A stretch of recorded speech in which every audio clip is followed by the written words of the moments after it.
dispossessed here at HPC, at the farm called Skilthrift, Mount Stewart, around Alisday. The government of the day just come and give notice that tomorrow at this time, we don't want to see you here. They start putting fences and they just load them into trucks, take them to the villages and dump them there. It was not nice. It was not nice at all, because they lose everything, even cattle.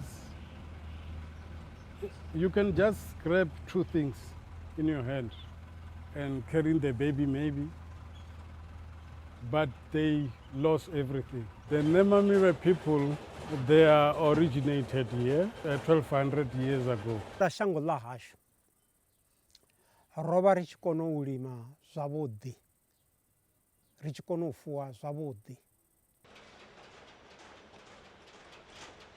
When we took over here 30 years ago, we had 35 people working here. We had a couple of old citrus trees and the rest of the farm was totally undeveloped.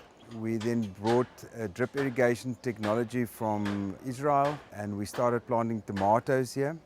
And because of the technology difference, we became very competitive and we developed the farm with tomatoes and converted it into citrus over the time. When this land claim commission started, then we lodged our claim.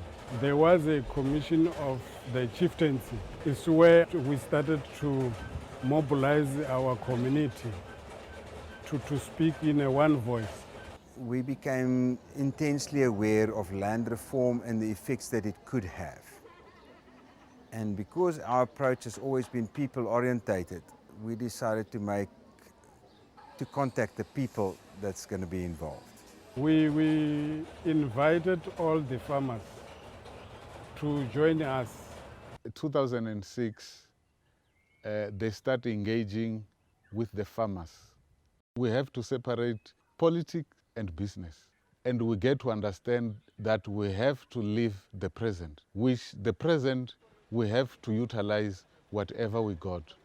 And without experience, we have to engage those with experience. Presently, those with experience is those who are running the enterprises with the land we are claiming now. So we have to engage them. If we engage them, then we run this together. Land is an emotional thing. Land has got emotions on all sides, and that's a reality. So one had to move away from that emotional environment. What was important on that, it's on a trust between claimant community and the present farmers. And they come up with something they call fear management. Because politically, black and white, it seems, there is fear between the two.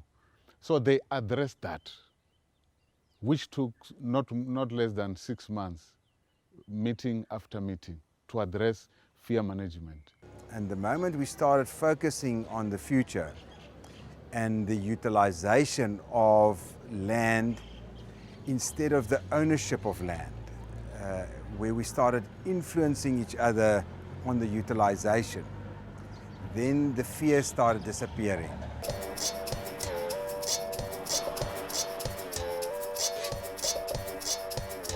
Because many people are failing when it comes to businesses because we don't have information and the training. We visited all these farms and we find that without the knowledge of what we are going to achieve there, it ends up being a disaster. You cannot run any business without skills. You cannot expect of a community that has never been involved in that farming operation to make a success of it. There has to be a training process involved. So we thought we have to get training, we have to involve our communities before land settlement so that we can have understanding of how that enterprise runs.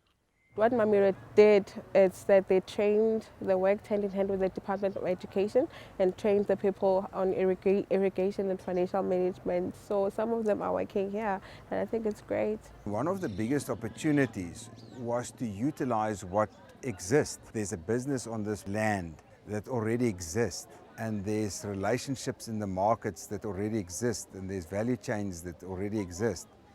So one of the things was to utilize that. Then they start engaging on what we call after settlement, how the business must look like.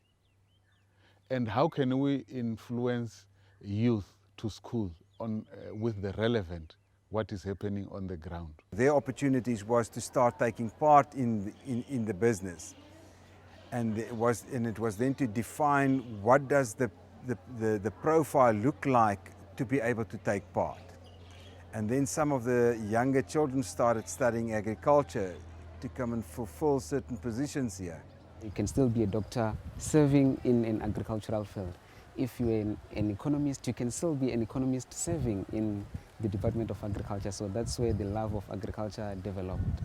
And Chief Venda always said, meaning like the wealth is in the soil. Even our kids, they understand this language now. Farming, it's great because it's part of the economy, like it's part of growing our economy. So we have successfully brought in several of the family members of the claimants into the business.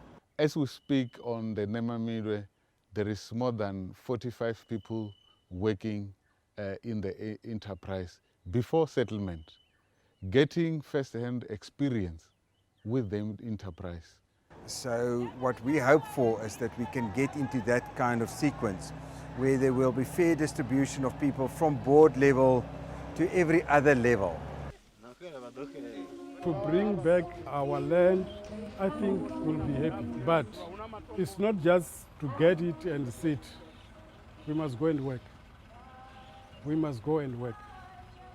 No time. We must not sit down.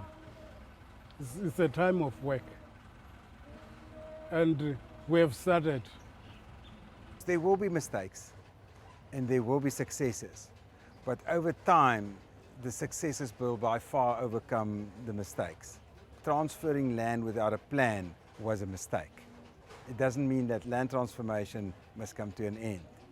We must go and give other ways of thinking a chance and see whether that doesn't lead us into the right solutions. I told them, go and tell Mkwiti, this year we want to be the owners of this property so that we can start practicing and show the world that we can do it and South Africa can do it.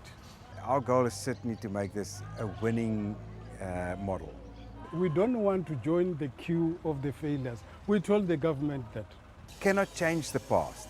The past is a bad place. You can go and revisit it, and if something was wrong, it will forever be wrong. You can change the future. Why is land reform important? It's important now to heal our wounds.